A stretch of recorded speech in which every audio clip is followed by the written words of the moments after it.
My mother called at 11:47 p.m. Not the time she called when she wanted to talk. She called at 9:10 at the latest, with the warm evening timing of a woman who considered anything after 10 p.m. an imposition on the person she was calling. The 11:47 p.m. told me everything before she spoke. The specific quality of a call that has been delayed for hours because the person making it has spent those hours deciding whether to make it at all. My name is Constance. I am 31 years old. She said, I need you to move $32,000 into an account. I'm going to text you tonight, before the bank opens tomorrow morning. I was quiet for a moment. Mama, I said. Tell me why. She told me a version. The version contained a debt she had not mentioned before tonight, a creditor who had given her a deadline, a consequence she described as catastrophic if the deadline passed, and the specific request that I act on the version she was giving me without asking for more of the picture. Tonight, she said. Please. Mama, I said. I need the full picture. She told me that the full picture was complicated. I said, all pictures are. I need this one. She told me that there wasn't time. I said, there's time. It's 11:47. The bank doesn't open until 8. She said, Constance. Mama, I said. I have $32,000 in savings. I built that over 6 years. I am not going to move it at midnight based on a version of the situation. I need the complete truth before I make any decision. She was quiet for a long time. Then she said, I'll call you back. She did not call back. I sat at my kitchen table. The specific quality of 11:47 p.m. on a weeknight settled around me, the particular quiet of a neighborhood that has gone to sleep while the person at the kitchen table is entirely awake with something that requires her complete attention. I opened my laptop. I started where you always start when someone asks you to move $32,000 at midnight. I started looking. The looking took 3 hours. I want to tell you about the 3 hours because they are the specific foundation of every decision that followed, and because the looking was not snooping in the way people sometimes mean when they say that word. It was the particular careful investigation of a woman who had been asked to move a significant amount of money at midnight and who had the professional obligation, to herself if not to anyone else, to understand what she was being asked to move it toward. I was a financial planner. I had been one for 7 years. My professional life was built around the specific understanding that financial decisions made without complete information are not decisions, they are gambles. And the outcome of gambles is determined by factors that have nothing to do with the quality of the person doing the gambling. I started with what I knew. My mother's name. The approximate timeline the partial version of the story suggested. The kind of creditor she had described without describing specifically. I searched. Not her private financial records, I did not have access to those, and would not have used them if I had.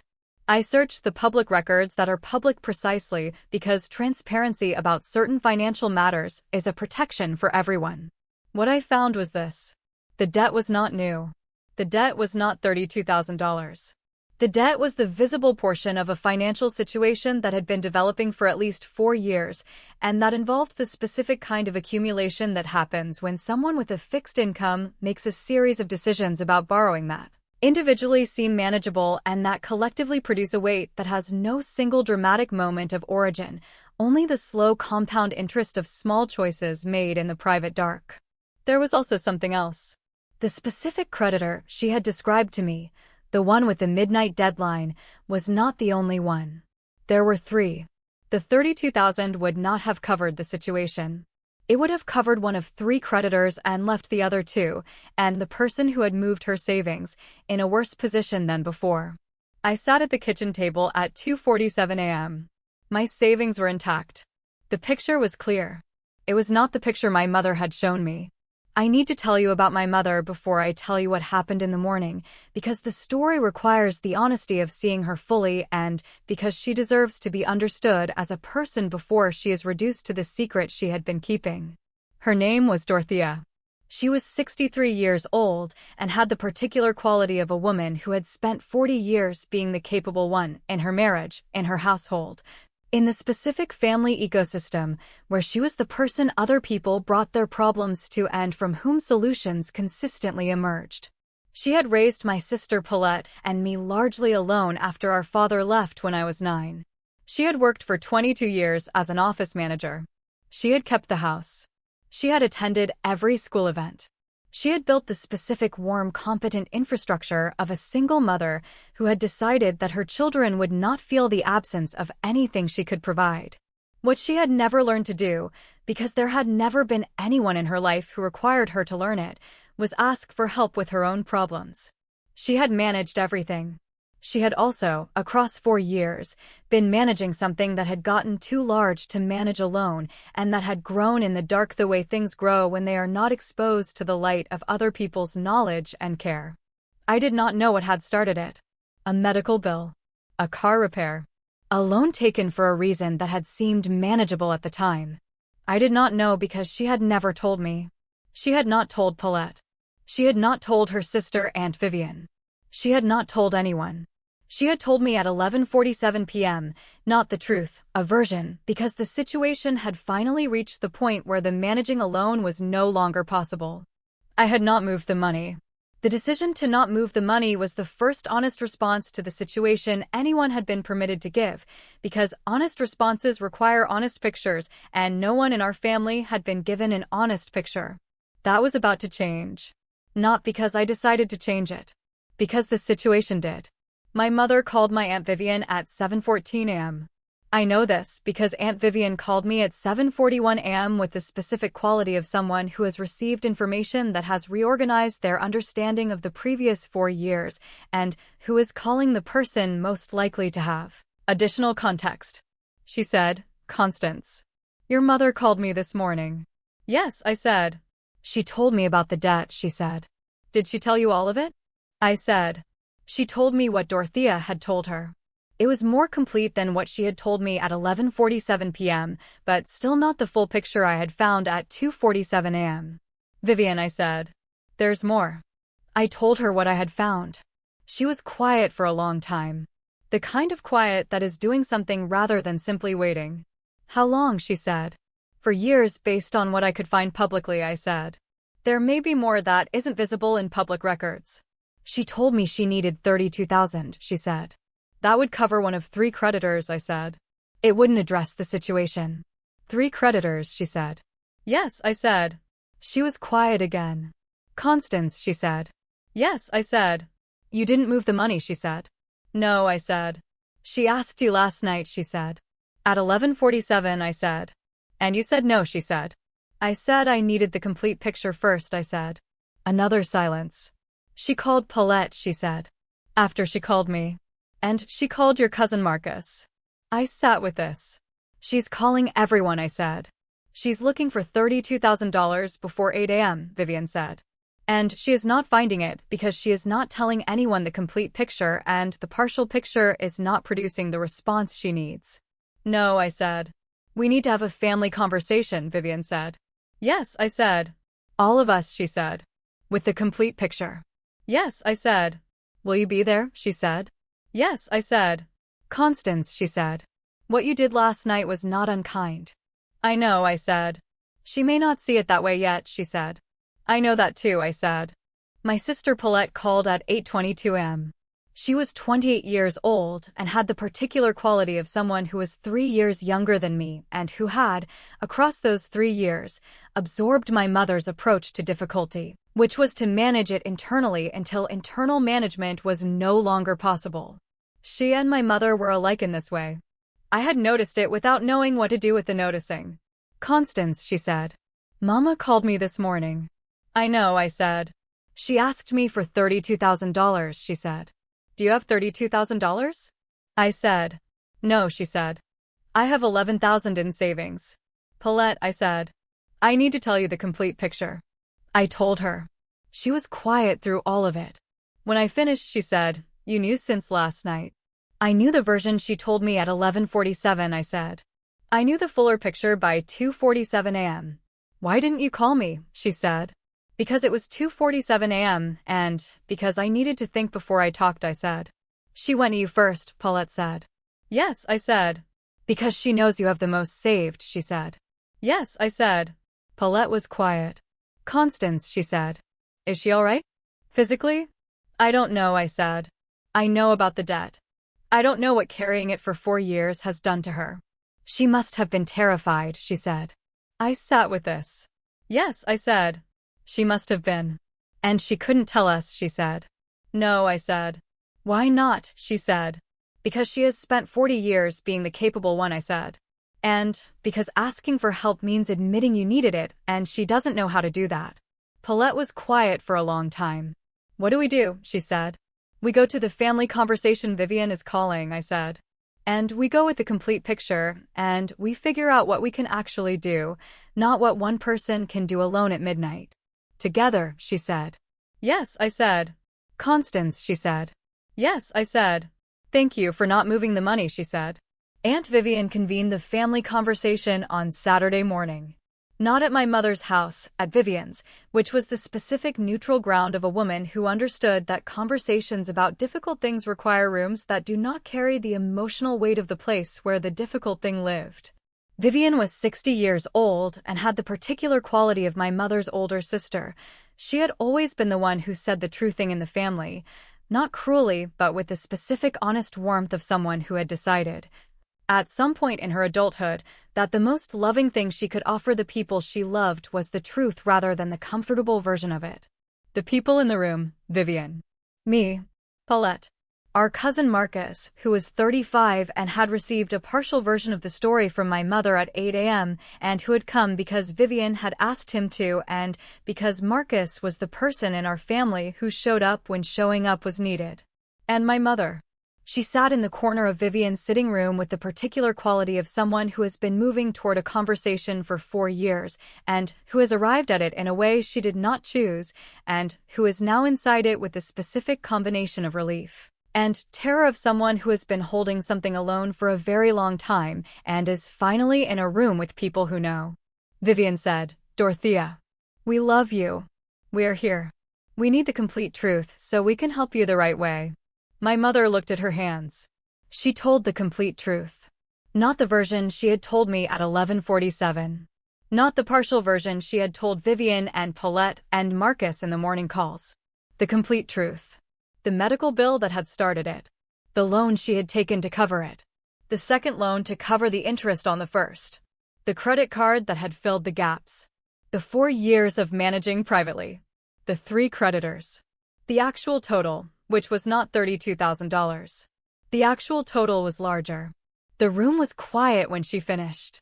Vivian reached across and put her hand on my mother's hand. My mother looked up. She had been waiting for that hand for 4 years.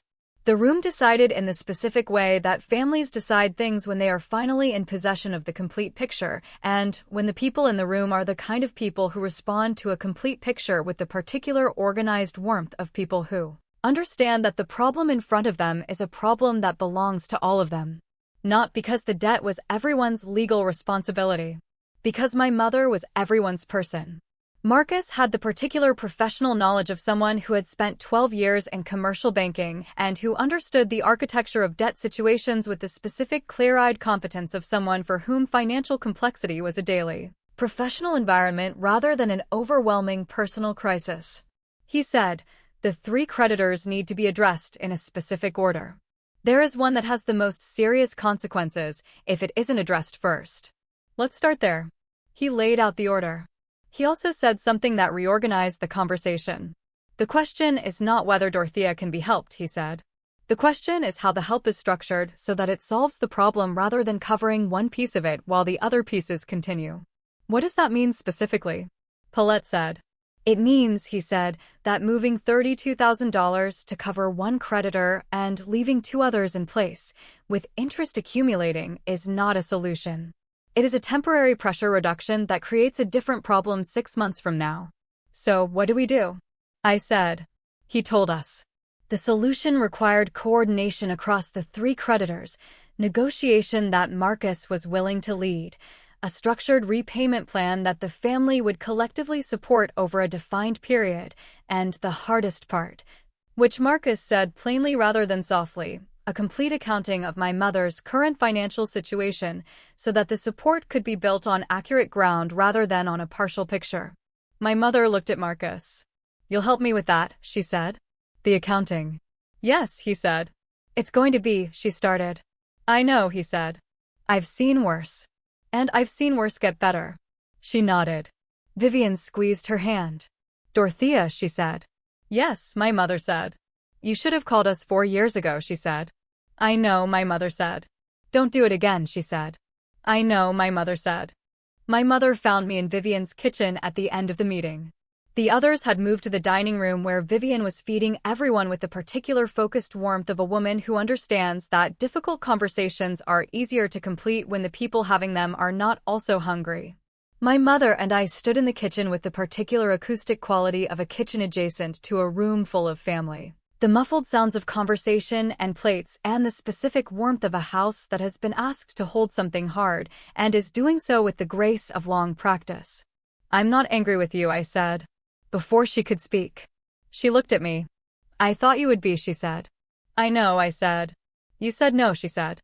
I said I needed the complete picture first, I said. You would have said the same thing to me. She looked at the kitchen window. Would I, she said. Yes, I said. You have spent 40 years teaching Paulette and me that we do not make significant decisions without complete information. You taught me that specifically. You said it when I was 16 and I was about to make a financial decision based on something my friend told me, and you sat me down and you said, Constance, never move money on the basis of a partial picture. Those were your words. She was quiet. I taught you that, she said. Yes, I said. And last night I asked you to move $32,000 at midnight on a partial picture, she said. Yes, I said. She looked at her hands.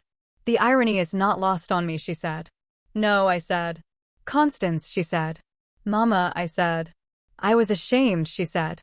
That's why I didn't tell you. Not because I thought you would judge me. Because I couldn't look at either of you and say that I had been managing something for 4 years that had gotten beyond managing. Because you think I'm capable. You're capable, I said. Capable people make financial mistakes. The mistake isn't the debt. The mistake was carrying it alone. She looked at me. Yes, she said. Don't do it again, I said. Vivian said the same thing, she said. We're your family, I said. That's what family is for. The months that followed the Saturday family meeting were the specific months of a situation being addressed correctly after years of being addressed incompletely. Marcus led the creditor negotiation. He was not dramatic about it, he was precise, which was more useful than dramatic. He contacted each of the 3 creditors with the professional fluency of someone who spoke their language and who understood that creditors, like all institutions, respond better to organized proposals than to urgent appeals.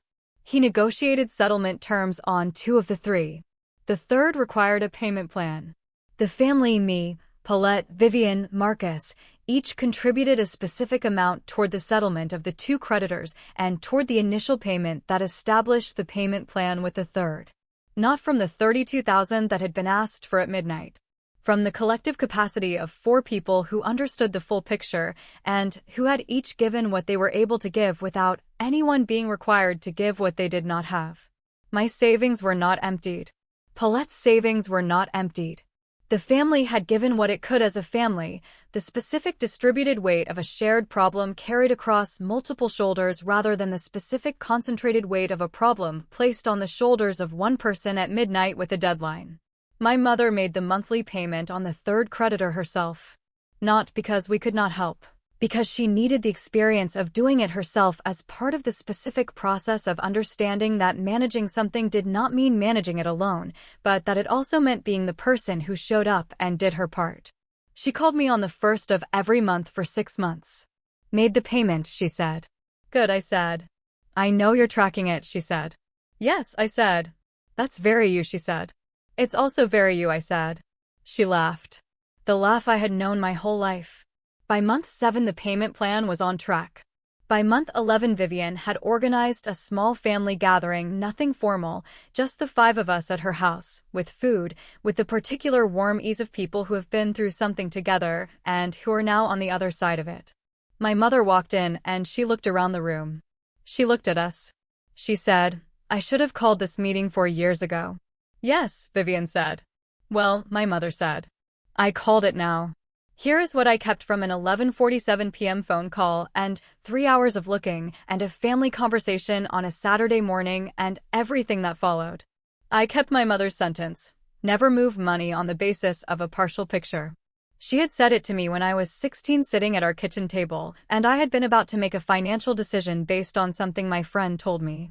She had sat me down and given me the lesson that became the foundation of 7 years of professional work.